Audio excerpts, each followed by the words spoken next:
ça s'appelle les blues de Kinshasa. J'ai écrit cette chanson en revenant de là-bas.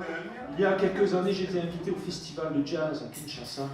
Et quand je suis parti là-bas, avant que je parte, on m'a dit Kadidjo, fais attention, parce que là-bas, il y a des moustiques qui sont terribles. Donc salut Kadidjo. Bonjour.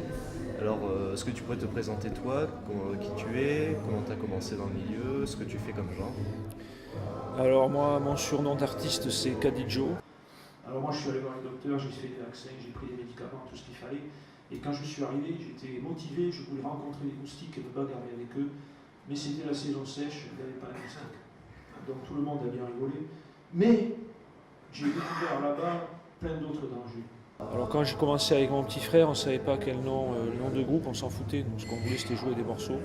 Et le premier engagement qu'on a eu, le gars, c'était au célèbre Jimmy à Bordeaux. Et le gars nous demande le nom du groupe, et nous on ne savait pas. Alors on a donné ce nom un petit peu pour se cacher. Derrière, nos parents ne voulaient pas qu'on fasse de la musique, et puis on ne savait pas si on allait être vraiment bon, alors on voulait avoir un nom pour ne pas mettre la honte sur le vrai nom de la famille. On s'est servi de ce surnom donc pour se cacher, puis chemin faisant, c'est resté. Donc à un moment donné, j'ai cru que peut-être je n'allais pas revenir. Et puis finalement, tout s'est bien passé. J'ai pu écrire cette chanson qui s'appelle Le Blues de Kinshasa.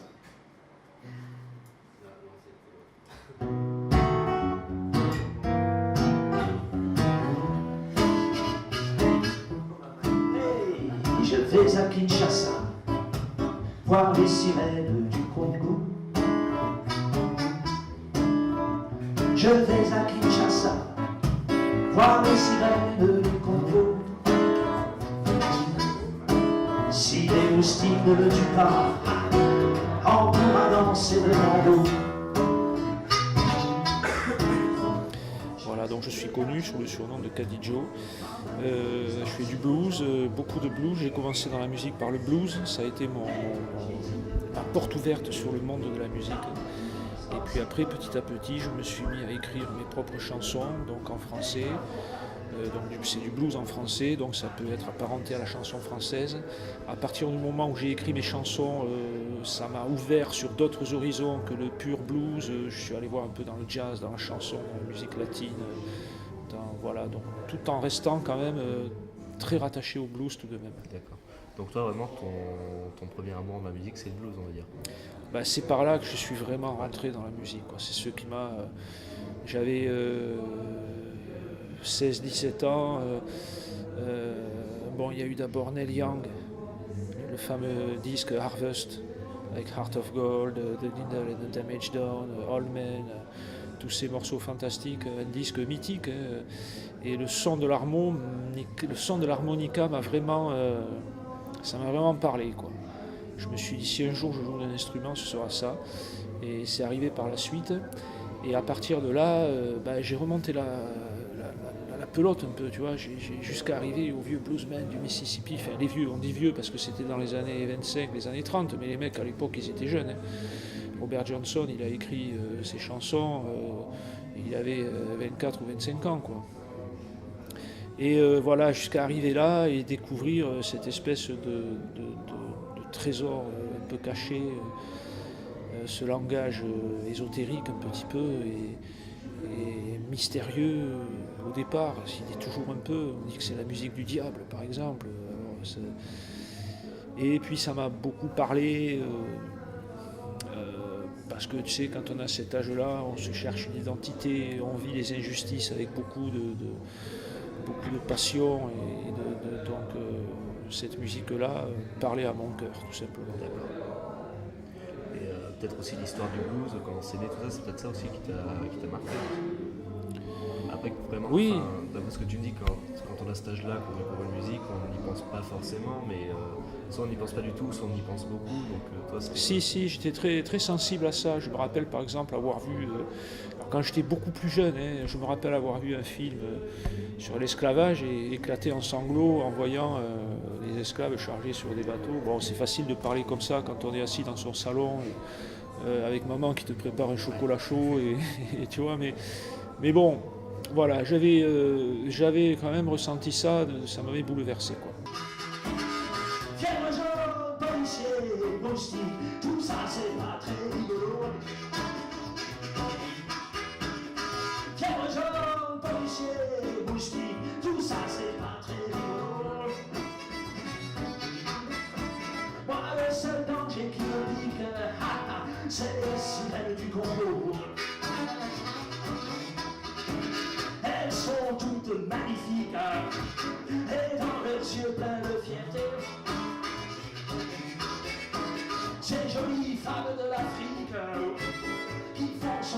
et sa beauté.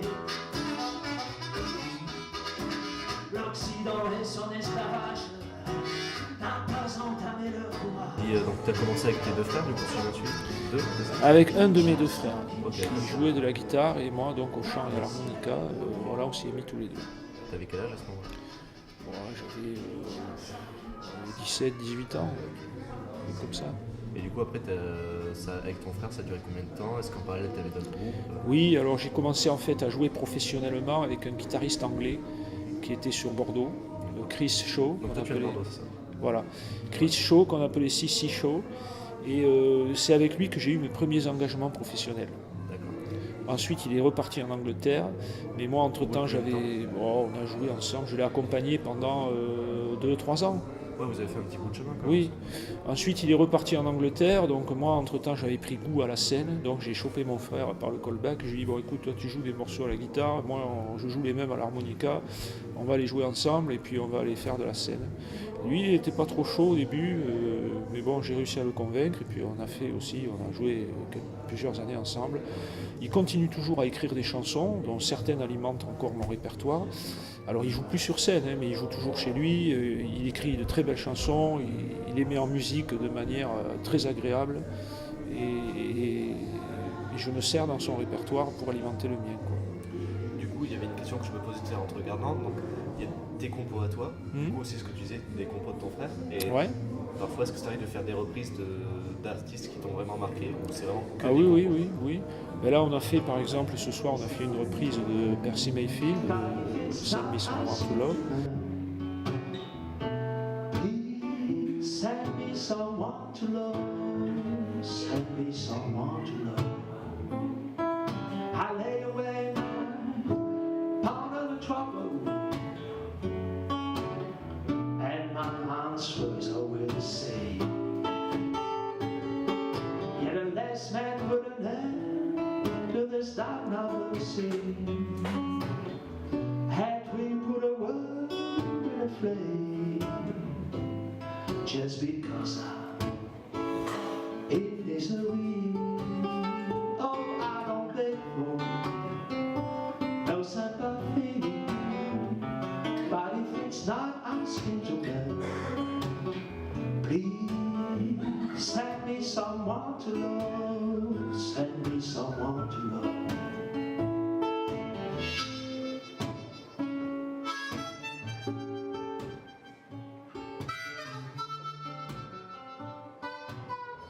Mais on fait aussi beaucoup de reprises, enfin beaucoup, on ne peut pas en faire beaucoup parce qu'on passerait, on pourrait faire un concert pendant 3 jours sans s'arrêter, quoi. Mais de toute façon, on a commencé avec mon frère et avec les autres guitaristes avec qui j'ai eu l'occasion de jouer, j'ai commencé par faire que des reprises. Pendant de nombreuses années, je n'ai fait que des reprises. C'est comme ça qu'on commence. Hein. Voilà.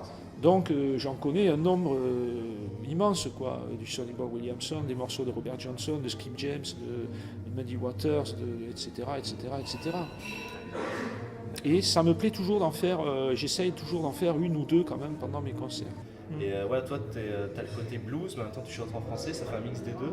Ça fait un blues qu'on n'a pas l'habitude d'entendre, et je trouve que c'est vraiment ça qui marque dans le genre. Notre vie, aussi bête qu'un phallocrate qui ne voit que par ses envies. C'est vraiment bête un financier quand il veut gagner de l'argent. Aussi bête qu'un rentier qui ruine les petites gens.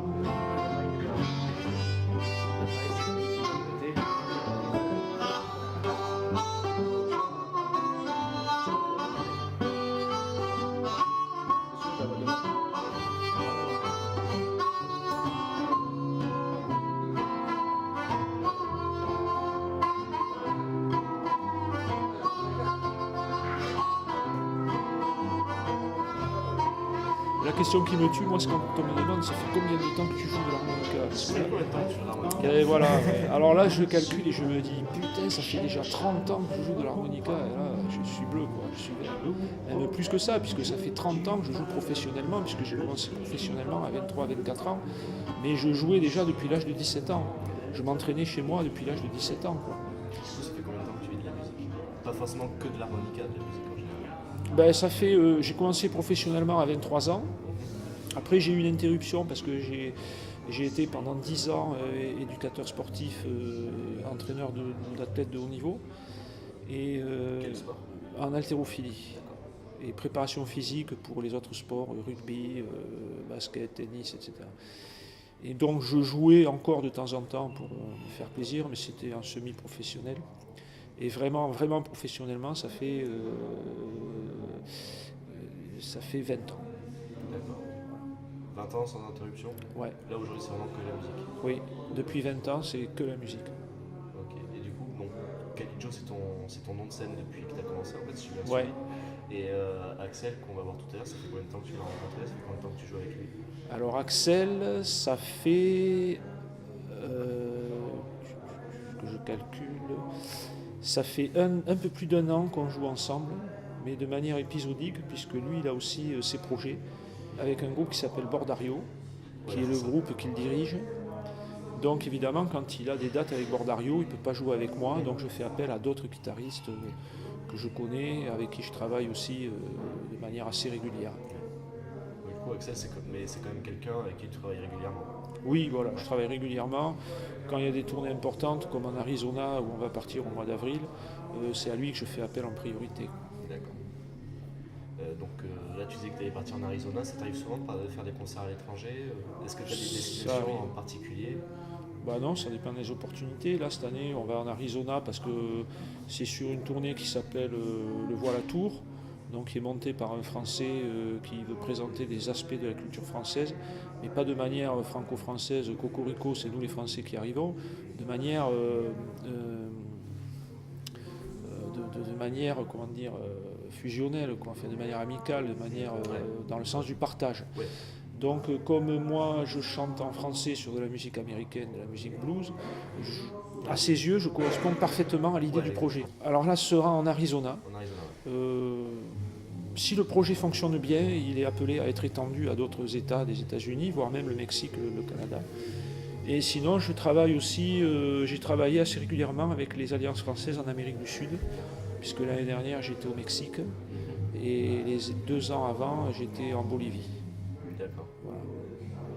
Mais du coup, si tu as une chanson qui va de l'Arizona, tu m'en parles encore là, maintenant qu'on est autour de la table et tout. Apparemment, c'est un état qui te marque? L'Arizona, c'est un état qui te Pas marque. spécialement, je vais découvrir. Je pense qu'il me marquera une fois que j'y serai, que je serai revenu, que j'aurai de bons souvenirs. Mais pour le moment, je pars à la découverte. L'état où j'aimerais aller dans quelques temps, c'est surtout la Louisiane et le Mississippi, bien sûr, pour un bluesman, et l'Illinois pour aller à Chicago. Voilà, ce sont les 3 choses que j'aimerais faire. Peut-être que prochainement, Le Voilà Tour s'y arrêtera.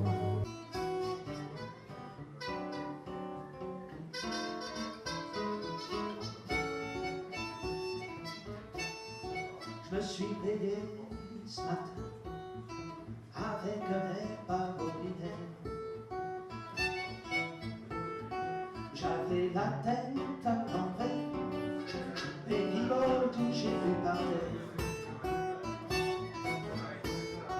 J'ai mis du swing en blues et je suis parti en première. Elle est sortie hier soir sans même me faire